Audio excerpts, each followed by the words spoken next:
Pues bueno, nos volvemos a encontrar y vamos a seguir con la parte segunda del sentimiento de culpa que nace, ¿no?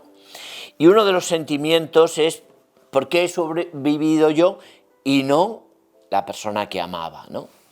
Claro, es difícil, está muy asociados a actos que implican un resultado de un final no deseable para el quien amamos y deseable para nosotros. Y genera muchas dudas, muchos miedos, porque de alguna manera es como si se rompiera la lógica de los códigos éticos básicos, ¿no?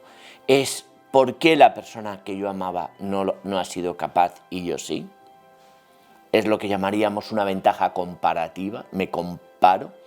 Y en segundo lugar, la culpa de sobrevivir conlleva una vergüenza de sobrevivir. Claro, os lo comentaba en la sesión anterior, ¿no? En el otro punto. Muchas personas van a salir a la vida, se van a encontrar en la vida y lo que van a encontrarse de alguna forma es que yo me siento que he vivido y he sobrevivido y de alguna manera la vergüenza de sobrevivir porque yo estoy vivo y él no. Porque he sido testigo de lo duro que ha sido esta pandemia. Porque la muerte es aleatoria. Y la muerte no sigue una lógica que nosotros pensamos y entendemos. Y en segundo lugar, la vergüenza es por la proximidad afectiva. Yo, que he luchado, que he estado, con quien quería entenderme, ¿no? Y he salido indemne. ¿Y ahora qué papel voy a jugar? Ahora que vuelvo a casa. Recuerdo en IFEMA una señora que hablaba de eso. Falleció su marido, un hijo único, ellos en Madrid, el hijo en Murcia. ¿Y ahora cómo me voy a plantear la vida? ¿Qué voy a hacer? Yo he sobrevivido y él no. Hemos estado juntos y llevamos juntos toda la vida. Él ha sido. Claro, y aparece lo que es la culpa por sobrevivir. Quizás si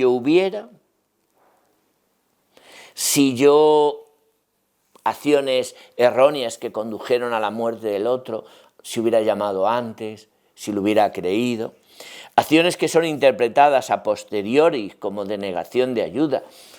Pues si a lo mejor no lo sabías, si a lo mejor pero tu sentimiento interior está ahí. Y vuelvo a salir indemne y él no.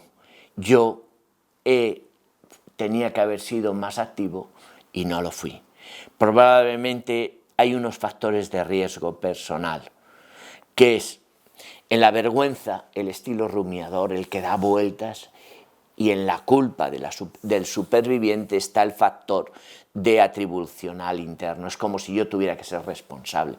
Y a veces tenemos que aprender a aceptar nuestra propia limitación y dolor. Por lo tanto, la existencia de vivencias de culpa en general respecto a este momento traumático, hay una culpa que es dolorosa, hay una culpa que es ilógica, hay el hecho de reconocer vivencias de culpa significa reconocer la posibilidad de ser culpable. Es difícil establecer un límite entre culpa y responsabilidad, y la culpa puede ser denominada de otra manera socialmente más tolerante, ¿no? Es más fácil decir me siento culpable que tengo rabia, que tengo tristeza, que tengo agresividad hacia la persona que se ha ido. Porque, ¿qué genera la culpa? Angustia, depresión, irritabilidad, agresividad inmotivada, conductas de culpa sin culpa y conductas de humillación. Vamos a ir viendo una a una. La angustia. La angustia ante el recuerdo de la persona que se ha ido. La angustia ante la separación. Porque me produce dentro de mí un rechazo, una desaprobación. No estoy de acuerdo. O porque siento que muchas personas importantes han dejado de estar. La angustia podrá manifestarse de múltiples formas, pero de manera directa, como decía antes, en el recuerdo, en las crisis de ansiedad, no puedo respirar, no puedo, me resulta muy difícil. Y luego en conductas de evitación o fóbicas. Pero fijaros, cuando una persona ha perdido un ser querido y te acercas y ves que no quiere hablar, no quiero hablar. A veces siempre recomiendo, digo, paciencia. Respetémoslo, no hay prisas, pero estemos al lado, comunicamos. En ocasiones las personas con la angustia evitan la manera de evitar hablar de ella. O sea, utiliza un mecanismo de defensa. Esta angustia, así si estoy angustiado no puedo hablar de cómo me siento, de lo que ha significado. Por lo tanto, va a provocar nuevas formas de presentación de la culpa, distintas maneras. Claro, imaginaros, si la persona tiene tanta angustia que no puede hablar, los de alrededor nos vamos a cansar. Y entonces es cuando va a exigir más paciencia, más tranquilidad. Y esta pandemia, va a tener que ayudarnos a sentir más paciencia. En el mundo pastoral, la paciencia es un elemento fundamental. Y en esta pandemia, con las personas que han perdido un ser querido durante el COVID-19, tenemos que ser muy pacientes. La depresión. La imagen de uno mismo se deteriora. La tendencia a la autoacusación. La depresión es que ayuda a aparecer la culpa, porque me siento sin fuerzas, no doy formas a lo que vivo, a lo que experimento, a lo que siento. Fijaros que se encierra uno en sí mismo, no le apetece hacer nada, todo cuesta. Hablaba el otro día con un padre que ha perdido a su hija y me decía, volver al trabajo me cuesta. Digo, es que no es fácil, ¿no? Volver a las rutinas, a las cosas normales, porque de alguna manera hay que volver a la vida, pero no es fácil y no nos dicen que sea fácil. Y los de nuestro alrededor a veces pierden esa dimensión de lo que hemos perdido, ¿no? Y nos genera eso nos cuesta andar, pasear, ¿no? Es como si el suelo sobre el que andamos se hiciese pegajoso y andar costase, ¿no? Otra cuestión es la irritabilidad, la agresividad inmotivada. Hacia uno mismo, un remarque continuo de lo mala que eres, de lo mal que lo hice, una agresividad que a veces es manifiesta en que pues me lo merezco. Claro, ¿qué existe detrás de esto? Lo que hemos hablado muchas veces, la ambivalencia del amor, odio hacia la otra persona. ¿Cómo voy a hablar del dolor, de la rabia, del enfado que tengo a esa persona que se me ha ido y le amaba con locura? No puedo mostrar afecto y enfado. Fijaros que es muy difícil cuando se está con alguien coger y decirle enfádate, pero si le quiero, ¿no? Enfádate. Enfadarse no quiere decir que no le ames. Enfadarte quiere decir que lo que ha hecho te ha dolido y lo que te duele no es la persona, es su acción. Y tenemos que aprender a distinguir entre lo que me duele es la acción que me hizo, me ha dejado sola, me ha dejado con esto, a la persona. A la persona le amas, la quieres con locura. Por eso es tan importante que a veces este proceso, el enfado y el cabreo, pueda verbalizarse. Que cuesta muchísimo, ¿eh? No penséis que es fácil, ¿eh? Que una persona que ha perdido un ser querido le sea fácil enfadarse, porque parece que no ha derecho. Sino mirar la experiencia de muchos, cómo lo hemos vivido así. Luego las conductas de culpa sin culpa, ¿no? Culpabilizar a la víctima, racionalizar sus reacciones, persistir, aumentar sus conductas. No, culpa la culpa, no recargues. Es que claro, ves, es que le dije que no saliera, es que para qué fue. Como me decías, no, si yo solo fui a por el pan. Un señor en IFEMA me lo decía, si yo fui a por el pan. No debía haber ido, ¿no? No lo sé, mire, no lo sé. No lo sé. Pero claro, que no, mire, oiga, no lo sabemos. Porque a veces, quien menos piensa es que de alguna manera ha introducido la pandemia en casa y era una persona que tú no imaginabas que lo tenía. En un primer momento y en esta tercera ola que se está viendo. Luego, estas conductas sitúan un gran dolor. Yo he contaminado a mi abuelo, yo he contaminado a mis padres, yo lo he traído a mi hermano, a mi hermana, a las que amo, lo he llevado. Es lo que llamamos remordimientos, ¿no? Volvemos. A veces uno tiene que parar un momento y decir, como os decía en la sesión anterior, ¿no? Escúchate, míralo, revísalo, y es algo que vamos a ver más adelante. Pero quedaos con la palabra remordimientos. ¿Podía haberlo hecho de otra manera? ¿Podía haberlo comunicado de otra forma? Y luego la humillación. Esto que me pasa, me lo merezco. Esta situación tiene sentido. ¿Por qué acepto esta humillación o esto que me está pasando? Recuerdo en mis primeros años sacerdotales hablando con una familia que celebramos una boda y en el convite hicimos amistad, que recuerdo que la hija cogió un cáncer y la madre dice, que venga a mí, que mi hija se salve, que yo acojo el cáncer. Oye, circunstancialmente, la madre cogió el cáncer, ni se cuidó, ni se preocupó. Dice, esta manera, esa sumisión, a veces es ilógica, pero cuando amamos, hacemos actitudes y formas no sanas de comportamiento que no nos ayuden. Y eso lo tenemos que aprender a detectar, porque de alguna manera se aspira que frente a quien es culpable, lo sea yo. Se hace incapaz de nada activo por obtener el perdón. Me hago un bloqueo personal mismo porque no merezco otra opción. Como dice, es una actitud masoquista o de egoísmo moral. Es un egoísmo moral. ¿Cómo no? ¿Podías haber hecho otras cosas? No lo sé. Pero no era lo que tú buscabas. No era lo que tú querías. Para un poquitín. Por eso ahora es muy buen momento para hablar de las pistas saludables para vivir y abordar el tema de la culpabilidad, ¿no? Hay que conviene diferenciar entre la culpa sana y la insana. Pocas veces hablamos de la culpa insana y de la culpa sana, ¿no?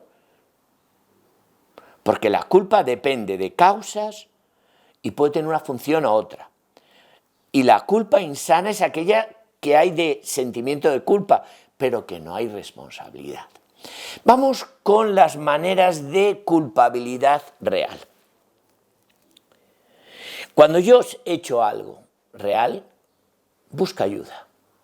No te dediques a rumiar, no te autocastigues, busca ayuda. Alguien con quien puedas explicar lo que pasó, cómo te has sentido, que esto. Fijaros que durante esta pandemia tomamos muchas decisiones. Decisiones de visitar, de ver, lleva mucho tiempo solo, necesito estar, han operado, todo este tipo de cosas. O yo he salido con mis amigos. Claro, no es fácil. A mí es muy fácil echar el balón fuera, no es fácil. Por eso es muy bueno buscar a alguien que te ayude a entender, comprender, a verlo de otra manera. Conviene confrontarse con la intención que se tuvo sin quitar responsabilidad. ¿Qué buscabas? ¿Es verdad que buscabas? No, a veces está ahí. Hacer bien el trabajo humano de aceptación, mis limitaciones. Soy humano y tengo limitaciones. Y no queremos de alguna manera aceptar las limitaciones. Por eso parece oportuno entender que si hay culpa es porque hay conciencia, sentimientos y responsabilidad. Estos denotan rechazo y arrepentimiento ante lo sucedido y hablan de valores del que se siente culpable. Claro, joder, tienes valores, eres una persona responsable. Perdón, ¿cuántas veces le dejamos a la persona que se sienta culpable y no le ayudamos a ver sus valores, su importancia, su amor, su capacidad de sentir que era para él importante y eso le genera eso? Por tanto, también es bueno ayudar actitudes reparadoras, pero sanas, como os decía en la otra conferencia, ¿no? Sanas, realmente sanas. Escribirle pidiéndole perdón, ayudar a descubrir sus sueños y sus ilusiones, volver a retomar aquello que le hacía feliz, hablar de esa persona en positivo y no guardarla silencio. Vamos a hablar de alguna manera del sentimiento de culpa sin responsabilidad real. Fijaros, es identificar lo primario o lo secundario. ¿Qué es más fácil, sentirse culpable que revisarlo? Es como si lo primero es esas personas, es que fue una decisión mía. Pero ¿qué había detrás de esa decisión? Es que yo fui a buscarlo. ¿Qué te estaba pasando? A veces las personas no hablamos de lo que hay dentro de nosotros. No hablamos de lo que vivíamos, lo que estábamos viviendo en esos momentos. Hablando con una chica de 13 años le decía, ¿por qué no hablas? Porque les hago sufrir. Pero hablar de la pérdida de tu abuelo te es bueno, pero es que no quiero ver sufrir a mi madre. ¿Pero eso lo has preguntado? No, es que no quiero. Fijaros cómo a veces este sentimiento es ese sentimiento primario de proteger frente a un sentimiento de comunicar, de acompañar, de estar.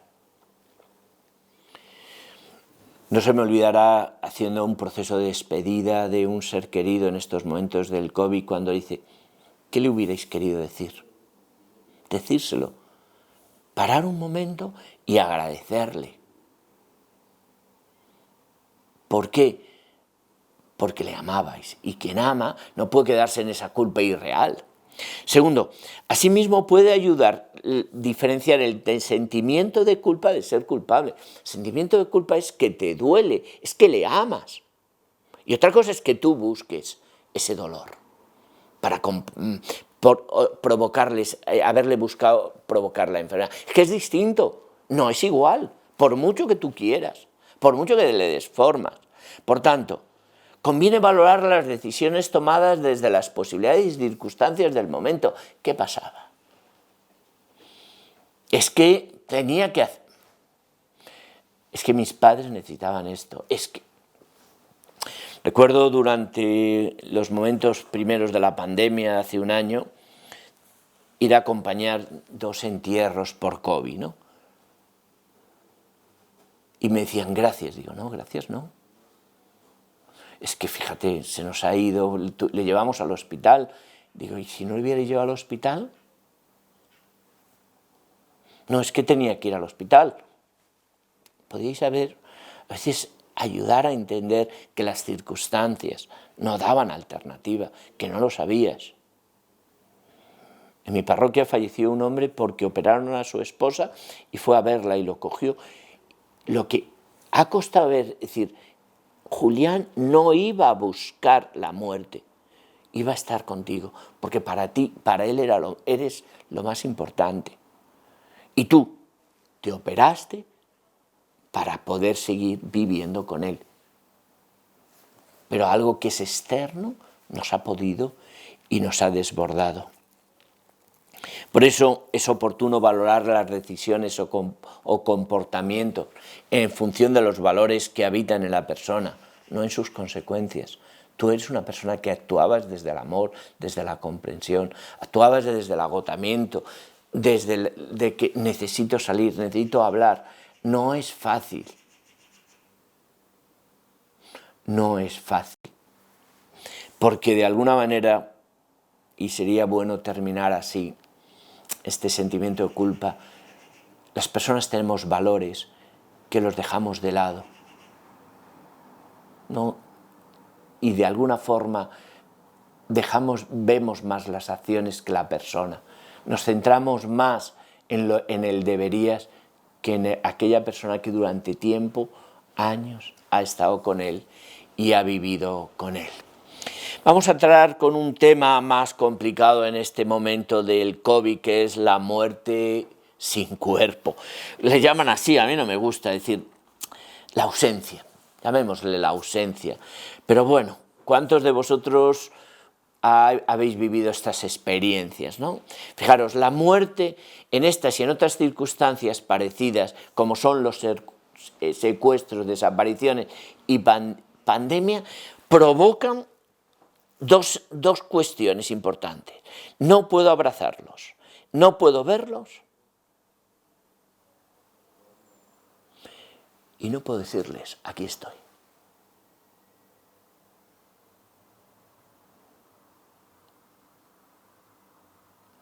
Por lo tanto, a nivel físico y a nivel psicológico, este dolor es indescriptible. Aquí sería uno pararse y escuchar el dolor que no para, que continuamente nos va destrozando, porque esa inseguridad, ese sentimiento de dolor. Fijaros que yo he peleado mucho, ¿podríamos haber hecho otras formas? Sí. ¿Podríamos haber planteado otras formas? Sí. ¿Las hay? Sí. ¿Cuánto hubiera costado? A lo mejor menos de lo que pensamos.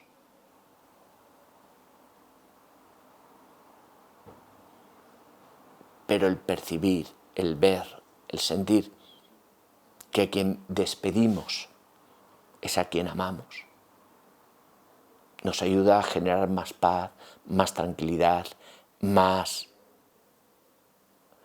sensación de decir, vale, te has ido. No genero ese sentimiento, porque de alguna manera tiene mucho que ver con la culpa. Si no sé a quién se ha ido, me siento culpable y me resulta más difícil, o busco culpables. Que de esto yo creo que no se ha hablado, pero hay mucho sentimiento de culpabilidad, de culpables externos. Pero me parece mucho más importante hablar de la culpa personal que la culpa, porque eso a veces no es tan fácil de entender y de ver. Vamos a entender que la muerte sin la persona, sin ver, sin percibir, sin despedirme, es un proceso de duelo difícil. ¿Por qué? Porque se queda en el aire. Y yo creo que esto tenemos que dar seguridad y fortaleza. Se queda sin explicar.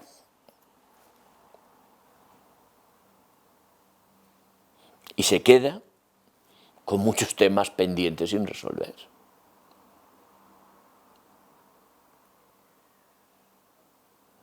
De lo que teníamos que hablar, de lo que querías, de lo que esperabas, de lo que necesitabas.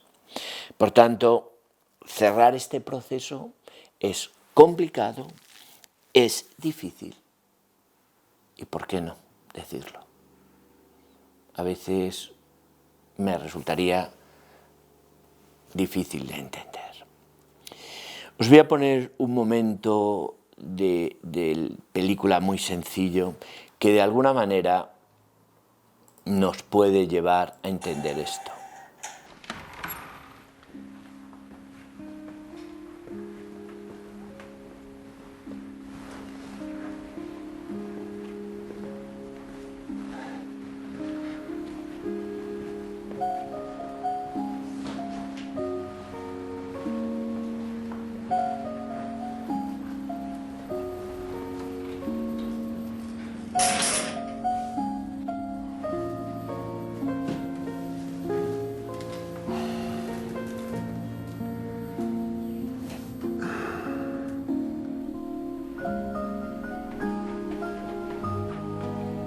¿Puedo pasar? momento. Os traigo el desayuno. Ah, sí, gracias, Irene, pero da igual, total, ya me he levantado. Ahora voy. ¿Y papá? Papá está ya en su despacho. Ahora mismo voy.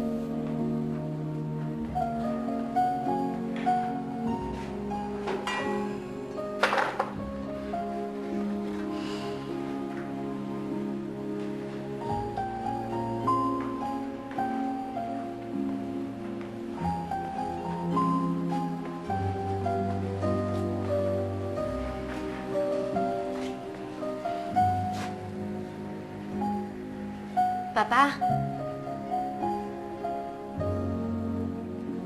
Papá.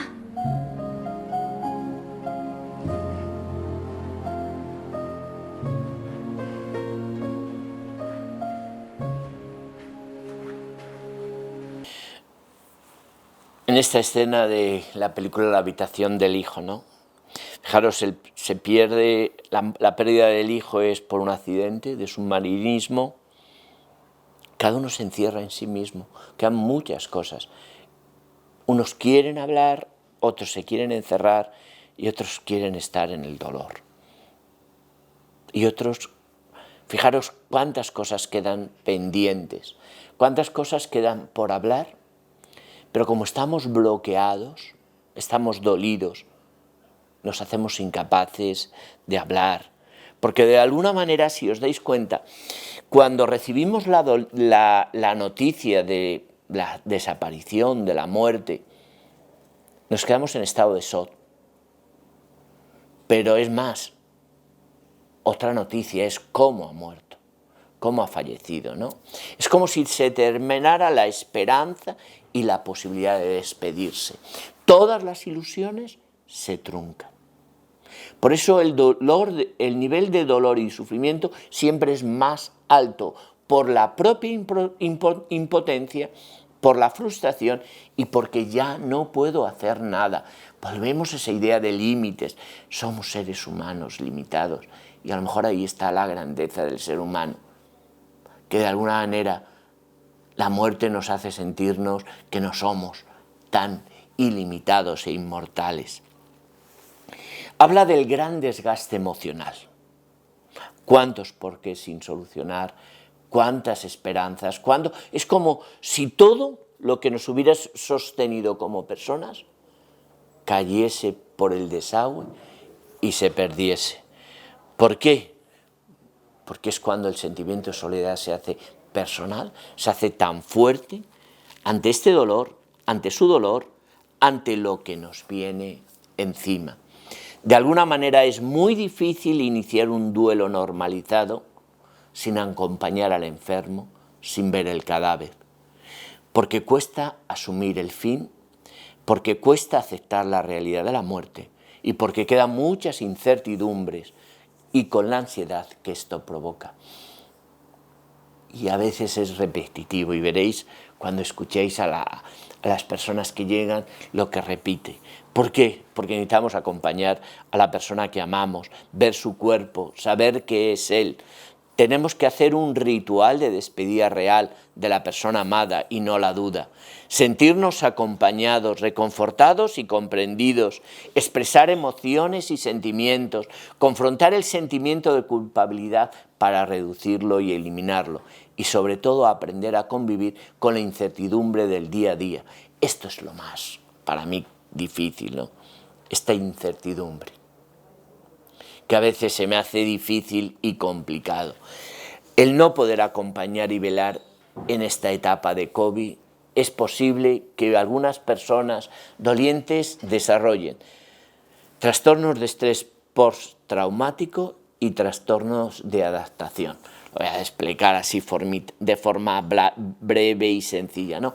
Se trata de un trastorno que surge como respuesta tardía o diferida a un acontecimiento estresante o a una situación breve o duradera de naturaleza excepcionalmente amenazante o catastrófica para la persona. que está generando un malestar continuo y generalizado dentro de mí. Y el trastorno de adaptación es el estado de malestar subjetivo acompañado de alteraciones emocionales que por lo general interfieren en la actividad social y aparecen en el periodo de adaptación al cambio biográfico. Le cuesta adaptarse a la pérdida, a entender, ¿no? A veces esto es lo que se llama, nada se cambia, todo sigue igual. Siempre estas cosas son tontas, pero ¿cómo me adapto? ¿Cómo me voy a adaptar si no soy capaz? Y en una sociedad como la nuestra, que no hay ritos de duelo, no hay tiempo, no hay formas, pues bueno, pues yo hago, en vez de adaptarme, mantengo mi casa como si fuera un templete y la vida sigue como si no hubiera pasado nada. Pero no es verdad, porque ha pasado. Por lo tanto, entramos en este momento que, como os decía yo, de la incapacidad de aceptación, en un estado de hiperactividad vegetativa. Aunque sea forma mareos, sudoración, taquicardias, molestias, vértigo, el malestar corporal es continuo, me ahogo, tengo sequedad, tengo temblores, no duermo, sensación de pérdida, me puedo cabrear, nudos en la garganta, todos estos sentimientos, o de hipervigilancia, ¿no? Estoy siempre sobresaltado, estoy sintiendo que va a volver a llamar, y alguien y siento que no es él. Por lo tanto, en estos momentos hablaré de ansiedad, de depresión y a veces de no ideas y de no raras ideaciones suicidas. Si me voy, pasa algo. Si me voy con él. Ayer cuando hablaba preparando esta charla me decía, yo cuando se fue mi marido me hubiera gustado irme con él. Dice, ahora ya no, pero en un primer momento sí. Como veis, es difícil adaptarse a lo que vamos a vivir. Por tanto, nuestro comportamiento en estas situaciones de soledad e impotencia ante la pérdida, vamos a ver vivencias continuas de recordarlo. Vamos a sentirnos que nos desapegamos de los demás. Me interesa poco porque me centro en el dolor. Tengo dificultad de adaptarme al medio, a lo que la vida sigue. Pérdida de interés, nada me interesa, todo me da igual. A veces tienes tus hijos, están ahí, escúchales, me da igual. No, me da igual.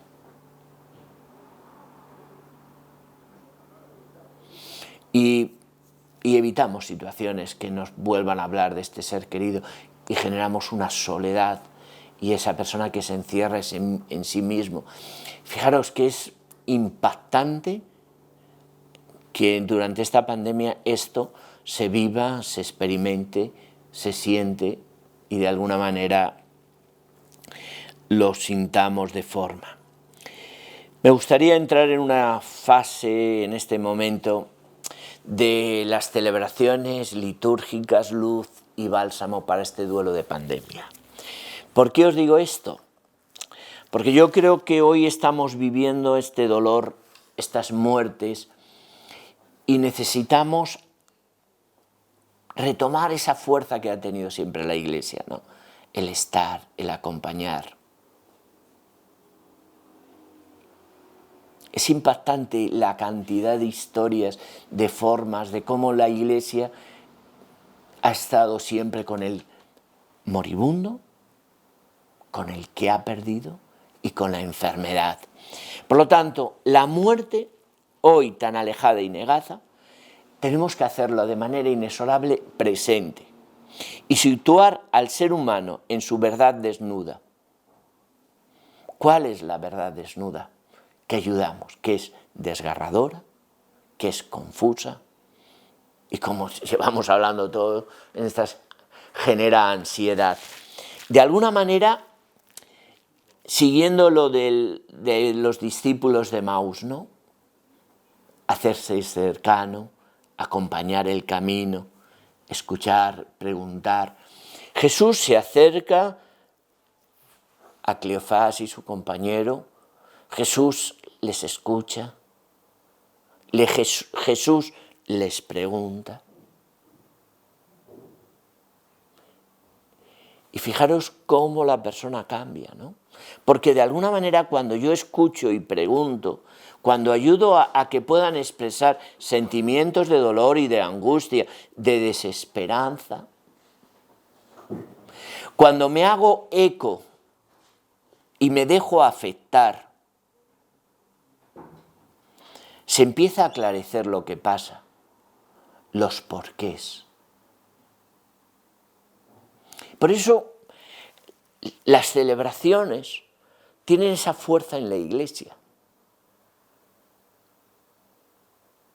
Es verdad que está influenciando pues, el mundo de lo que es, pero ¿cómo se vive en la Iglesia? ¿Cómo se acompaña? ¿Cómo se da? ¿Qué fuerza tiene? ¿Qué ritos? ¿Cómo vamos ayudando a recordar? ¿Qué preguntas hacemos? ¿Cómo acogemos? ¿Cómo estamos? De alguna manera, desde los relatos y las tradiciones bíblicas, podemos ayudar a entender el misterio de la vida y de la muerte, reforzar la confianza en el Dios de la vida, a ese Dios que se puede protestar, que se puede uno enfadar con él, e incluso pedir confiadamente. Incluso ponerme ante él y decir, me duele, estoy enfadado. ¿Por qué? Es como si diéramos permiso, de alguna manera, que es lo bonito del relato de Emaús, a que la persona pudiese salir de sí mismo, ver el dolor del que camina contigo y permitirle hacerle protagonista. Fijaros el final de Emaús. La tarde va llegando, quédate con nosotros porque atardece y el día ha caído. Y se pone a compartir un trozo de pan en una casa que lleva 3 años cerrada, que lo que tienes es el pan para este día, como mucho a lo mejor, pero convierten y le dicen, Jesús, tú vas a ser el que, de alguna manera, el doliente, se convierte en Jesús, que parte y reparte su vida como recuerdo, como acción. Por eso, de verdad, en este momento las celebraciones tienen que ser muy cuidadas, es muy importante. Lo he dividido en varias facetas, voy a hablar del tanatorio, voy a hablar del tema de la incineración, brevemente dando algunas ideas, de las celebraciones de los funerales y de las acogidas en el despacho. Mirad, el tiempo del tanatorio. El tiempo de tanatorio en esta pandemia supone una vigilia y una despedida. Es cuando muchos familiares van a poder despedirse de este ser querido, cuando muchos amigos van a poderse despedir y compañeros de trabajo. Y a veces, en estos momentos del tanatorio, no son importantes las palabras que decimos, sino que nuestras palabras tienen que estar en sintonía con el sentido de la muerte y con el futuro de la resurrección. No podemos hacer a veces un lenguaje deshumanizado. Por eso os decía al comienzo, no tiene sentido las palabras. No, dale sentido, dale esperanza. Eso que es una frase que a mí es que me impacta, me recuerda, me invita a vivir la muerte con esperanza. Los cristianos no enterramos cadáveres, enterramos semillas. ¿Por qué? Porque pastoralmente es una oportunidad de oro para acompañar a las familias en este trance final. Uno se hace presente para hacer una despedida, una Eucaristía, dependiendo. En cada ocasión queda confirmada la importancia de este acompañamiento. ¿Por qué? ¿En orden a qué? A consolar, a liberar, a reafirmar la fe. No se sienten solos, no se sienten que este momento lo viven solo. Y es muy importante. Durante la primera etapa de hace ya un año, recuerdo que con una familia muy cercana, ¿y cómo podemos hacer? Digo, bueno, pues vamos a hacer una despedida por videoconferencia. Ayudar en ese momento, consolar, liberar, dar paz, pero sobre todo reafirmar la fe en el futuro de la resurrección. No enterramos cadáveres, enterramos semillas. El tema del entierro. Es el momento de acompañar al difunto en el último tramo de su camino en la tierra. Pero siempre surge una pregunta, ¿hacia dónde se dirigen? ¿Cuál es su destino? Y en el entierro es esto, estas frases. Al final del camino no hay camino, sino una casa de padre. Al final de la noche no hay noche, sino aurora. Al final del invierno no hay invierno, sino primavera. Al final de la muerte no hay muerte, sino vida eterna. En el fondo, lo que vamos a descubrir es que el cementerio no es una mansión definitiva, sino un dormitorio. Llegamos a él caídos, rotos, pero somos acogidos en el descanso de Dios para ser rehechos, mudados, revestidos de la luz de la resurrección. Es también el surco donde somos sembrados, enterrados, para pasar un invierno y ser rehechos en la nueva esperanza de la vida. Por lo tanto, es muy importante el cómo lo vamos a hacer, cómo lo vamos a acompañar. Hay un símbolo precioso que recordar el bautismo. Si en el bautismo fuimos enterrados para resucitar con Cristo, rociar el cuerpo con agua bendita es decirle, tú no has muerto, sino has revivido, has vuelto a la vida y volverás a la vida en Cristo. Y ahora vamos a hablar de un tema, de preparar algo difícil y complicado, que es cuando las familias vienen a encargar el funeral, ¿no? En primer lugar, es importante escucharles. Es un momento importante y es un momento que hay que cuidar y hay que tener tacto. Hay que preguntarles para hacerse idea de quién era la persona que vamos a celebrar. Algunos rasgos significativos, los recuerdos claves que ellos tienen, la situación anímica en que ellos quedan.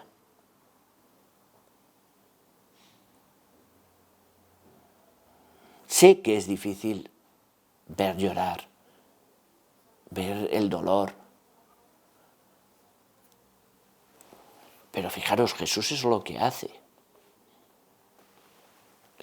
La viuda, su amigo Lázaro, Marta, María, hasta en la cruz. Por tanto, es preciso hacer una carpeta con diversas lecturas bíblicas, coger el ritual y darle forma, con palabras, con sentido. ¿Para qué? Para que aunque utilicemos un ritual, lo hayamos personalizado. Acojamos lecturas que nos llevan a la vida, a respuestas que no se pueden improvisar, sino que tenemos que preparar y dar forma. Momentos importantes y esenciales. Hay un tema más complicado que es el tema de la incineración, ¿no? Cuando vamos, yo creo que cada vez es más normal. Nosotros tenemos, en mi parroquia nos toca cada 3 meses un mes de guardia en el tanatorio, ¿no? Y yo intento que sea un momento de ayudar, de acompañar, como os he dicho antes, de hacerse presente, ¿no? Nos despedimos, poner nombre, le confiamos a la hermana fuego, pero también le confirmamos a recordar que el polvo en el que Dios nos recreó del Génesis. No es porque vamos a llevarlo a casa, no. Sencillamente es porque de alguna manera esta oración tan bonita, ¿no? Toma mi barro otra vez, alfarero, recógeme con tus manos que vengo roto y no puedo tocar con las mías tu cuerpo. Álzame de nuevo a tu torno, alfarero, que traigo mi gesto sin vida y tengo necesidad de tu gesto. Recréame con tus dedos, aliéntame con tu aliento, pon en mi carne tu fuego y mete tu mano en mi entraña y forma mi cuenco, un cuenco frágil, pequeño, donde solamente quepa un corazón bueno. Hazme otra vez alfarero. Fijaros que aunque la tradición cristiana siempre es el entierro, en este mundo social de las grandes urbes está eso. Hagámoslo con amor, con afecto, que no sea una despedida porque no queda más remedio, sino que sea un momento en el que la familia sienta y se encuentre, que de todas maneras no entrega algo al aire, sino que entrega el amor de Dios. Ese Dios para que lo rehaga. Y luego queda lo último, ¿no? Que es el funeral, ¿no? Cuando llegan acá a la comunidad cristiana, a la parroquia, para celebrar un funeral, para recordar un ser querido, para unidos con amigos, vecinos, compañeros de trabajo y la comunidad cristiana que vivía su fe. Porque de alguna manera el funeral es el canto de esperanza, de decir, la vida no ha fracasado, sino ha tomado forma, ¿no? Es un momento muy importante. ¿Por qué es importante? Porque después de los días de agitación, de duelo, de impotencia, de crueldad, que ha provocado toda esta pandemia, es una oportunidad valiosa para reencontrarse en una ocasión más serena, haciendo memoria de la persona que se ha ido, en un ámbito de celebración cristiana, donde todos somos invitados, acogidos,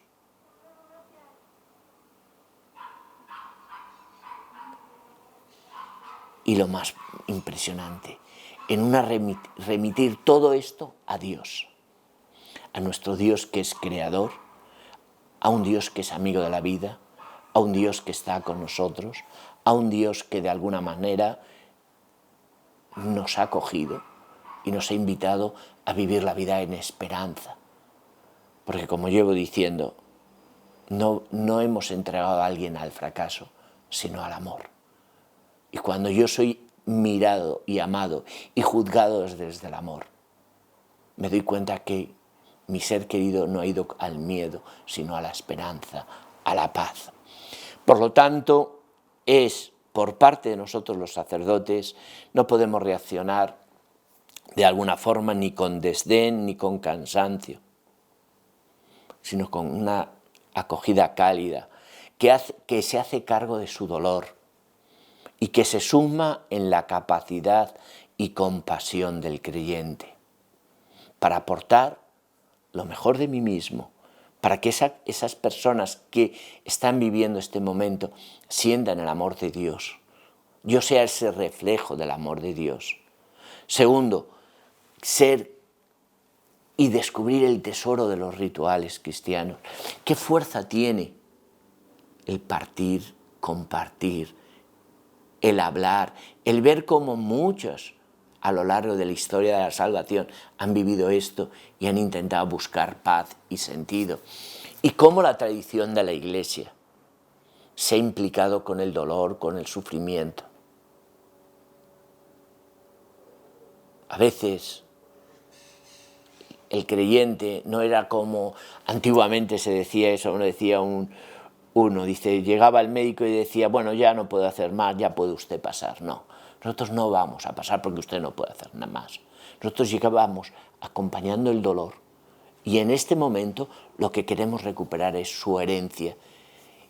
Y en este funeral lo que estamos dando gracias a Dios por su vida, por la suerte que hemos tenido, que no nos ha tocado la lotería, nos ha tocado una persona que nos ha amado. Y queremos dar gracias a ese Dios que nos dio este don tan inabarcable. Quisiera terminar esta conferencia con un trozo de la película de Tierras de Penumbra. de alguna manera necesitamos sentirnos escuchados y acompañados. Mirámosla y escuchémosla con cariño, como el hermano le dice a Lewis: tienes que hablar con el hijo de tu esposa. Hablar, contar, qué fuerza tiene, cómo el miedo y la esperanza se juntan y cómo la necesidad de la resurrección renace. Jack. ¿Sí? Tu dolor es asunto tuyo. Quizá tengas razón y la vida sea un caos, pero está Douglas. ¿Qué pasa con Douglas? Habla con él. No sé qué decirle. Debes hablar con él.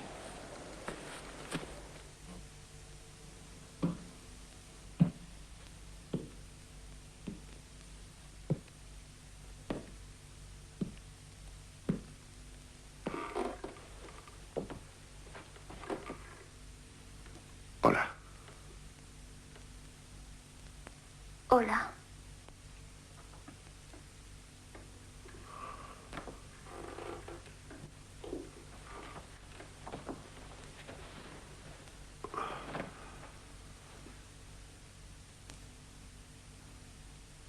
Cuando mi madre murió, yo tenía tu edad. Creía que si rezaba para que mejorase y tenía verdadera fe, se pondría mejor. Que no moriría. Pero murió. No funciona. No, no funciona. Da igual. Yo quería mucho a tu madre. Quizás la quería demasiado. Ella lo sabía. Y me decía, vale la pena. Porque sabía lo que iba a ocurrir. No es justo, ¿verdad? No sé por qué ha tenido que pasar esto. Ni yo tampoco.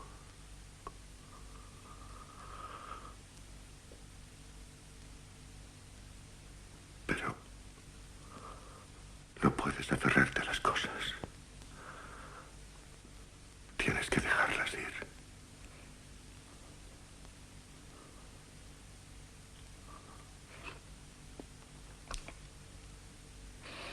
Jack. ¿Crees que existe el cielo? Sí, lo creo.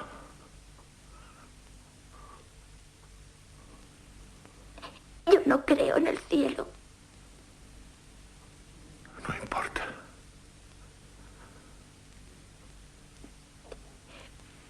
Pero me gustaría volver a verla.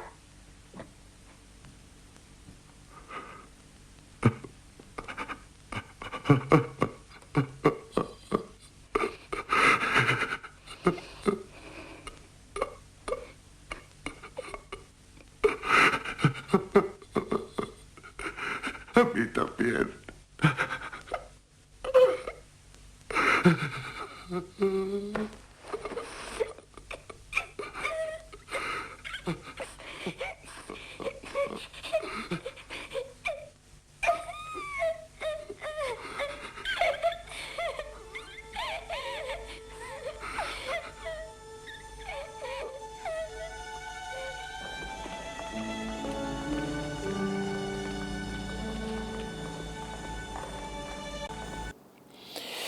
Y con esto terminamos. Muchas gracias. Con esa sensación de sentirnos acompañados, amados y queridos y acogidos, que es la fuerza que tiene el acompañar en estos momentos de pandemia. Muchas gracias.